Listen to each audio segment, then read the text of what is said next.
Isud kay dili na mo ma cater tanan. Muna siya.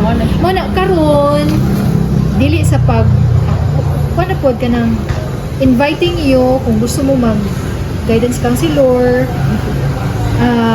kung passion jud ninyo, no? Ang employability, kung mag-RGC mo, RGC meaning Registered Guidance Counselor, kung mag-RGC mo, dako, taas kayo ang employability rate. Nga naman, sa buhol lang daan, pila raming ang guidance counselor sa DepEd. Kaya tanang school, kinahanglang nanay guidance counselor. Required din. Required na siya. So, asa man? Are you familiar with Colegio de Lobo? Yes. Kung pwede pa lang, kay classmate mami ni Mayor, hala, kung pwede pa lang, mag-part-time ko sa Colegio de Lobo. Mag-part-time ako dito sa guidance counselor. Kay, at first, pag open nila na, dyan sila guidance counselor, dili man ma-open ang school kung wala yung guidance counselor. Nangangigid si Mayor, akong classmate, patabang dyan siya. May gani namin nakuha, pero wala na, dili siya full-time. Okay, Minos psychology. Psychology. So may take ba na may After sa, kung graduate ka psychology, after graduation, kung mo-take ka o board exam for psychometrician, pwede. Ang psychometrician man good is, murag malimited man good ang imong trabaho. Kaya kung ka mag-take exam, mag-imong psychometric report, inana lang. Whereas kung mag-guidance counselor ka, under ni mo ang psychometrician. Ang psychometrician, dili maka-handle ng counseling. Kaya naraman siya limit. Ang guidance counselor, pwede siyang maghatag ng test, pero ang path kung ganahan mo mag-guidance counselor, graduate ka sa ni-graduate nimo, proceed kag masters ka in guidance and counseling. Once sa masters ka in guidance and counseling, take a board.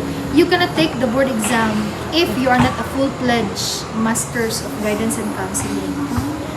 Manang medyo taas-taas gid pod ang iyahang requirement. Requirement to take the board.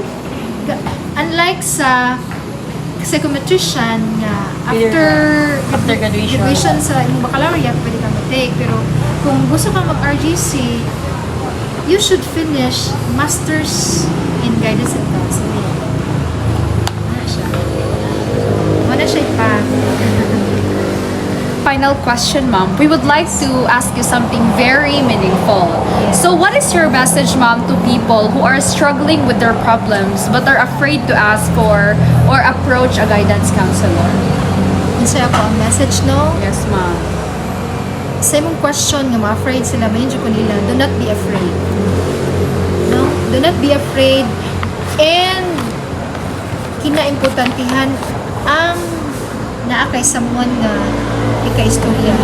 Someone who you can talk to. Kaya nga naman, it's a catharsis. Kung sa psych na language pa nanong, kana bang it's a release of emotion. Once nga dako kay mong problema. Once nga maka-i-share ka, lahi naman good na kay ma-sharean ba sa imong problema. It's a release, it's a catharsis. So, mo nang moingon ko sa mga batanon ron, like ninyo, ayaw ninyo lumay yung problema. Do not be afraid to go to the guidance center and talk to the guidance counselor. Or, kung dili man gani mo mo itong guidance center or sa yung guidance counselor, mangita mo somebody, nga kanang trusted ninyo, na inyong may istoryahan.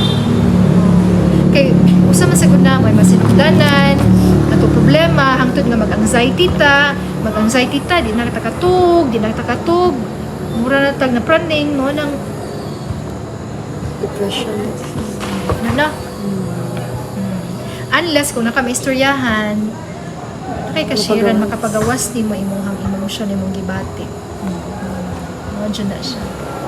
Mo na kung mag-guidance counselor pod mo, dyan na, you should take confidentiality. Kay ikaw may ang iyang battles ba ya, ang iyang story, gistorya ba ya ni mo Gisaligan ka. Gisaligan ka.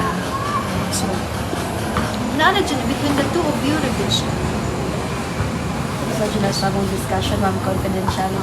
Confidentiality. Ba dyan na siya gipuyan kung puyan ni mo as imong ethics ng guidance counselor ka. Confidential kay naway masalik ni mo imarites. Wala siya. Pero ipag sa ingon nga guidance counselor ka, wala kay problema, wala ko kay mga concern na. So, hindi na ako as a guidance counselor, receive ko help sa other Yes, mo na kita na to care for the carers. Carers may tayo ni. So mo na need could me care for the carers na may rest and recreation, R&R. Kaming mga guidance counselor, mag-istoryahan na yun. Sir, Collections na. na. So, or imuhang colleagues, ato lang mo og coffee lang mo niya. Di lang ta sa Starbucks ka medyo mahal. Sa sa medyo Ilan pa tag-club chaser affordable. ato. So, kana istorya or ang akong outlet is kuan, maglimpyo sa balay. Ganun sa kung magluto. Mas may magunati outlet. Word ipagawas kita. Kanya, mga batanon pa man mo, mga single pa man mo, gusto dyan ako ika-advise inyo, no?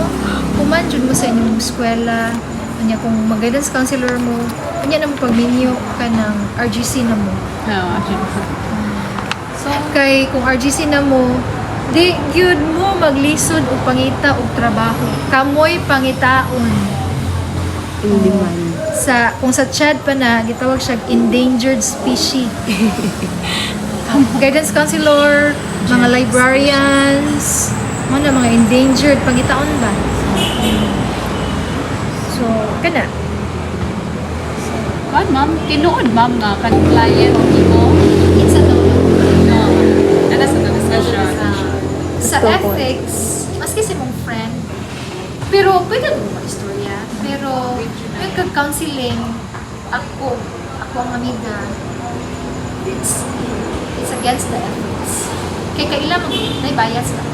Kaila mo. May mga biases ka. Oh, dili na siya allow. Pero pwede na mo mag-istorya mo. Guys, kaya But there's some share ni mo ma'am, like kanang casual talk, hindi siya ng literal na counseling.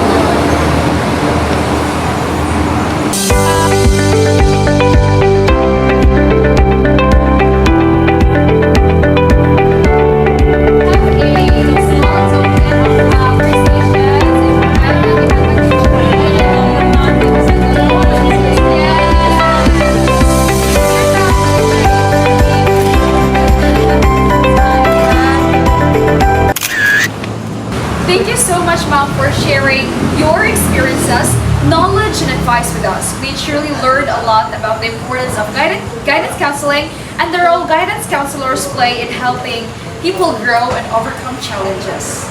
Today's interview reminded us that guidance counselors are always there to support, guide, and listen to us whenever we need help. It also taught us that asking for guidance is not something to be ashamed of, but rather a brave step forward for self-improvement. Everyone experiences struggles, and sometimes the best thing we can do is to seek help from people who truly care and are willing to guide us. I care. Yeah. And now, our interview has come to an end. Once again, this is Ingrid Banak, your RT1 representative. This is Mary Eliani Nicole Picoveros, your representative from RT2. I'm Gian Angel Limbero, RT3 representative. This is Mary Carmel Mihibas, RT5 representative. And we are all reminding you that when life feels heavy and problems appear, seek guidance, stay strong, and never face your struggles alone. Thank you for watching and see you again to our next episode. Once again, this is Mind Matters PH. I just had to let you know you're